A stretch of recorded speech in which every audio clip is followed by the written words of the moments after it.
سب سے پہلے میں IUBM کا مشکور ہوں کہ ماشاءاللہ انہوں نے یہ ان کا چھٹا اسلامک بینکنگ اینڈ فائنانس کے موضوع پر جو ہے نا انٹرنیشنل کانفرنس ہے، اور یہ قابل صد مبارکباد ہے یہاں کی انتظامیہ اور یہاں کے سارے وہ حضرات جنہوں نے اس میں حصہ لیا کہ بہرحال ایک فکر ہے سود سے بچنے کے لیے، ایک متبادل، ایک الٹرنیٹ کی تلاش ہے، اور اسی کا ایک حصہ ہے۔ پھر اس سے زیادہ پھر ہم مشکور ہیں کہ تقریباً پچھلے 2-3 سالوں سے اس میں فقہ الحلال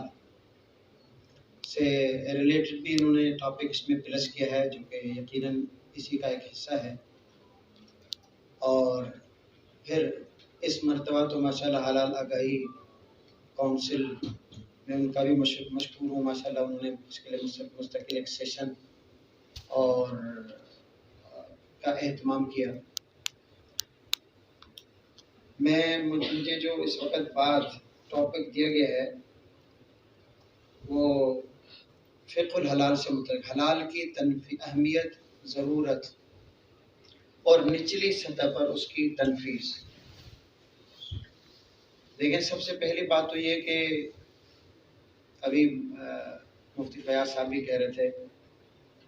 آفاق شمسی صاحب بھی ہمارے بزرگ ہیں، بڑے ہیں ماشاءاللہ۔ میں اس ہار کے ساتھ تقریباً ابتدائی سے 13-14 سال ہو گئے ہیں آفاق صاحب، میں اس کا پارٹ ہوں۔ آگے سلائڈز کا بھی کچھ حصہ ہے، لیکن بات سے نکلتی ہے تو شاید وہ سلائڈز کو میں نہ دیکھ سکوں، اور کچھ باتیں میں ویسے ہی کر لیتا ہوں۔ ان حضرات کی ہمیشہ سے کوشش یہ رہی ہے کہ حلال اور حرام ظاہر ہے کہ ایک بہت حساس معاملہ ہے، اور دنیا میں اس اعتبار سے جب سے دنیا گلوبلائز ہو رہی ہے اور ہماری مارکیٹ میں دنیا کی تمام چیزیں اور ہر جگہ سے سمٹ کر آ چکی ہیں، تو اب اس کا اور بھی زیادہ احساس اور ادراک کیا گیا کہ اب اس کی آگہی اور اس کی نالج وہ عوام تک بھی ہونی چاہیے۔ دوسری بات یہ ہے کہ سب سے انوکھی بات جو ہارپ نے کی، وہ دنیا میں اس کو یہ آواز بھی اٹھائی اور کچھ کر کے بھی دکھایا، وہ یہ تھا کہ بھئی حلال اور حرام یہ جو ہے نا وہ یہ حلال اور حرام یہ مذہبی اسکالرز دیکھیں، لکل فن رجال، ہر فیلڈ ہر فن کے لوگ ہوا کرتے ہیں، تو حلال اور حرام ایک شرعی اصطلاح ہے، قرآن اور سنت کی روشنی میں اس کو ڈیفائن کرنا چاہیے، اور اسی کی روشنی میں اس پر فیصلہ کرنا چاہیے کہ حلال ہیں حرام ہیں۔ تو انہوں نے دنیا کے ہر اسٹیج پر، ہر پلیٹ فارم پر یہ آواز لگائی، دیکھیں حلال اور حرام کی اتھارٹی سائنٹسٹ نہیں ہے، حلال اور حرام کی اتھارٹی علماء ہے، حلال اور حرام کی اتھارٹی مفتیان کرام ہیں، مذہبی اسکالرز ہیں۔ اور یہ جو ان کی آواز ہے نا، یہ میں عرصے سے ان کے ساتھ ہوں، ابھی بھی میں دل کی بات عرض کر رہا ہوں، یہ وہ ایک انوکھی آواز تھی جو شاید اس پلیٹ فارم سے اٹھی، یا پاکستان کی سطح پر پہلی مرتبہ اسے سرکاری سطح پر بھی جو ہے نا کام استعمال کیا گیا۔ اس کی وجہ ہے بہت ساری تفصیل ہے اس میں، فار دا ایگزامپل میں آپ کو ایک چیز بتا دیتا ہوں۔ مثلا شریعت کی ایک بہت بڑی اصطلاح ہے، ایک بہت بڑا مسئلہ ہے کہ شراب جب سرکہ بن جائے تو حلال ہو جاتا ہے۔ شراب ہے، شراب حرام ہے اور ناپاک ہے، لیکن جب اس سے سرکہ بن جاتا ہے تو وہ پاک ہو جاتا ہے۔ اب یہ شریعت کی بہت بڑی اصطلاح ہے۔ ایک اور مثال بھی ہے، گدھے کا نمک کی کان میں گر کر نمک بن جانا، لیکن وہ یہاں اس ماحول میں شاید اس کو ڈیفائن کرنا تھوڑا اس کے مقابلے میں یہ شراب اور سرکے والی مثال۔ اب شریعت یہ کہتی ہے کہ شراب جب سرکہ بن گیا اور اس میں نشے کی صلاحیت ختم ہو گئی تو وہ حلال ہے، لیکن اگر آپ سائنٹسٹ کیمیکل چینج جا کر دیکھیں گے تو وہ کہیں گے نہیں بھائی، ابھی تو اتنے پرسنٹ اب اس میں جو ہے نا شراب موجود ہے، اب جب اتنا پرسنٹ یہاں پر شراب موجود ہے تو اس کو حرام ہونا چاہیے، سائنس یہ کہے گی۔ اور کیمیکل کی دنیا تو ہمیں یہ بتائے گی کہ نہیں ابھی تک اس میں شراب موجود ہے لہذا حرام ہونا چاہیے، لیکن شریعت یہ کہتی ہے کہ ایک چیز کے خواص بدل گئے، وہ علت وہ ریزن یا وہ افیکٹو کاز جس بیس پر شریعت نے اس کو حرام قرار دیا تھا وہ چینج ہو گیا تو حکم چینج ہو گیا ہے۔ اب نشاور نہیں رہا اور شراب نہیں رہا، اب سرکہ بن چکا ہے، اب یہ حلال ہے، طیب ہے، آپ اس کو یوز کر سکتے ہیں، استعمال کر سکتے ہیں۔ تو ہارٹ نے ایک تو سب سے بڑا کام یہ کیا، اور دوسرا سب سے بڑا کام یہ کیا کہ اس بات میں بہت سارے ہمارے کورسز ہوئے جس میں بڑے بڑے سائنسدان تھے، علماء کو بٹھا کر ان کو، کیونکہ مسئلہ یہ تھا کہ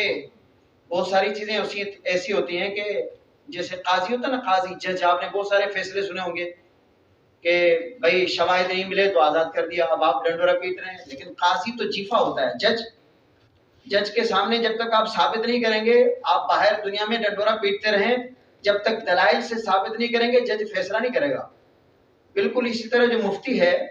وہ مفتی ظاہری حکم دیکھ کر فیصلہ کرتا ہے، اب اس کے پس منظر میں، اس کے بیک گراؤنڈ میں اگر کچھ اور چیز ہے تو وہ جب تک سامنے نہیں آئے گی تب تک حکم نہیں بتا سکتے۔ تو یہ سائنسدانوں ظاہر ہے کہ ان کا کام ہے نالج دینا، ان کا کام ہے کہ مفتیوں کے سامنے صورت واقع رکھنا تاکہ اس کو پوری صورت واقعہ کا ادراک ہو جائے، اور پھر اس کو حلال حرام، اس کو جائز ناجائز کہنے کی جو اتھارٹی ہے وہ علماء کرام ہے اور مفتیان کرام۔ چنانچہ نہ صرف اس موضوع پر ہمارے کئی سالوں سے اس ٹاپک پر ہمارے ورکشاپ ہوئے، اور بلکہ کراچی یونیورسٹی میں کئی ہمارے سارے اس طرح کے ورکشاپ ہوئے جس میں بڑے بڑے سائنسدانوں نے مختلف ٹاپکس پر مفتیان کرام کو نالج شیئر کی، اور اسی بیس پر پھر دوسرا کام یہ ہوا کہ ملک کی بڑی بڑی دارالفتاؤں میں جو ہے نا سوالات بنائے گئے اسی نالج کے بیس پر،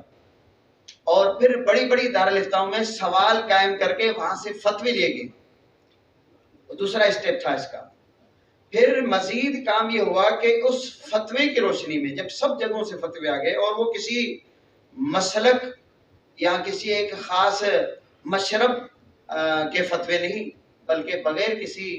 جو ہے نا وہ تفریق کے ہر جگہ سے فتوے لے کر اس کو جمع کیا، اور پھر جمع کر کے پھر ایک مسودہ بنایا، مسودہ بنا کر پھر اس پر دوبارہ ان مفتیان کرام کو دوبارہ جمع کیا کہ ابے فتوے آپ لوگوں کے یہ تھے، اب ہم اس کو اس انداز میں پریزنٹ کرنا چاہ رہے ہیں۔ چنانچہ پھر دوبارہ اس پر کئی سارے میٹنگیں ہوئی،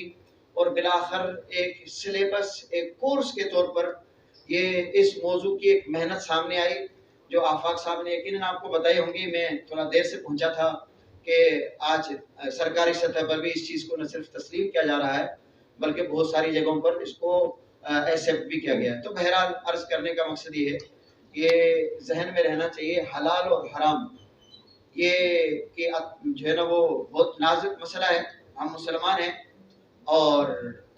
ہم اس دنیا میں ہم نے کلمہ پڑھا ہے، مفتی فیاض صاحب نے آپ کو کہا کہ ہم آزاد نہیں، کافر اس دنیا میں آزاد ہے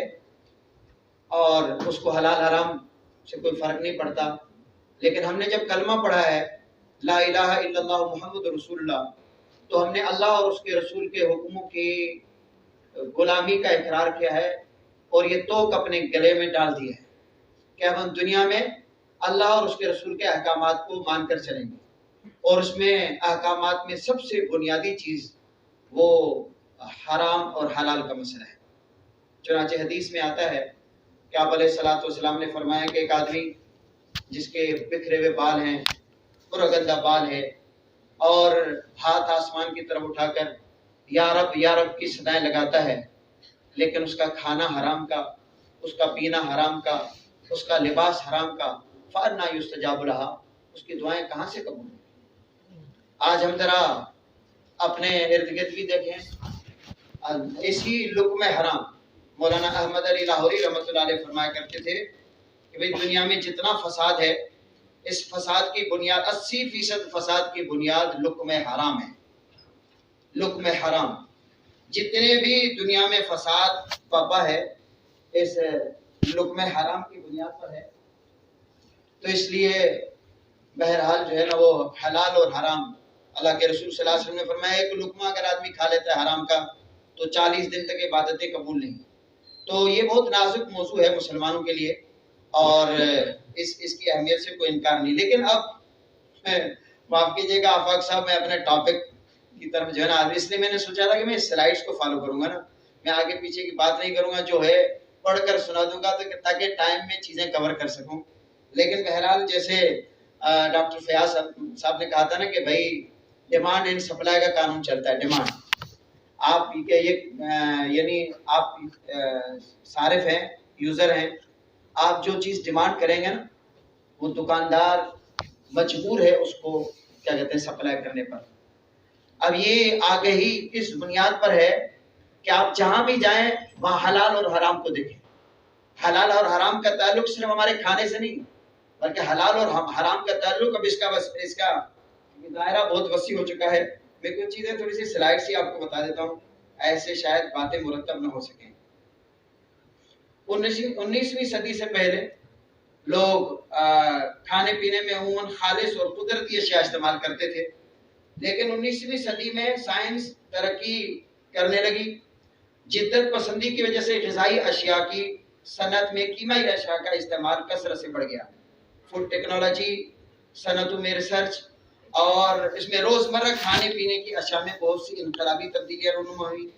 ان غذائی اشیاء اور مشروبات کی تیاری کے لیے نئے اجزائے ترکیبی مارکیٹ میں متعارف کرائے گئے. اجزائے ترکیبی اور ان سے بنی ہوئی مصنوعات جب اسلامی ممالک میں مغربی ممالک سے درآمد ہونے لگی تو حلال حرام سے متعلق بہت سارے شبہات اور تحقیق طلب مسائل فقہا کے سامنے آئے. نتیجتاً گزشتہ ایک تہائی صدی سے مختلف ممالک میں حلال کے حوالے سے مسائل کے حل کے لیے تحقیقات ہوئی اور مختلف کونسل اور ادارے قائم ہوئے. تنفیذ حلال کونسل کا قیام بھی انہی کوششوں میں سے ایک کوشش ہے. اس دنیا میں اسلام واحد وہ دین ہے جو کمپلیٹ کوڈ آف لائف ہے، جس میں زندگی کے تمام شعبوں میں مکمل عمل کرنے سے متعلق واضح مکمل معلومات اور لاہ عمل اور ہدایات موجود ہیں. ان ہدایات پر عمل کرنے میں انسان کی دنیا اور آخرت کی ہر قسم کی بھلائی موجود ہے. اسلام میں مسلمانوں کے لیے کھانے پینے کے علاوہ بھی دیگر امور میں مکمل طور پر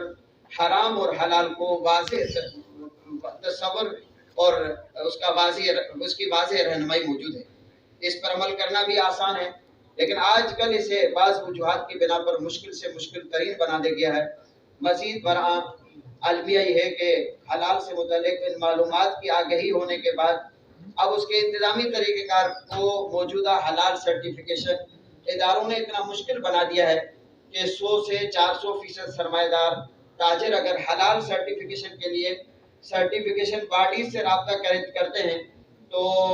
کمرشلائز ہونے کی بنیاد پر ان اداروں کی بھاری برکم فیس اخراجات ظاہر ہے کہ وہ موجود ہوتی ہے. اس کے علاوہ بعض اوقات سال 2 سال تک بھی سرٹیفیکیشن باڈی سے جو ہے کہ رابطہ اور اسے رہتا ہے، اسے وابستہ افراد وہ لمبے اور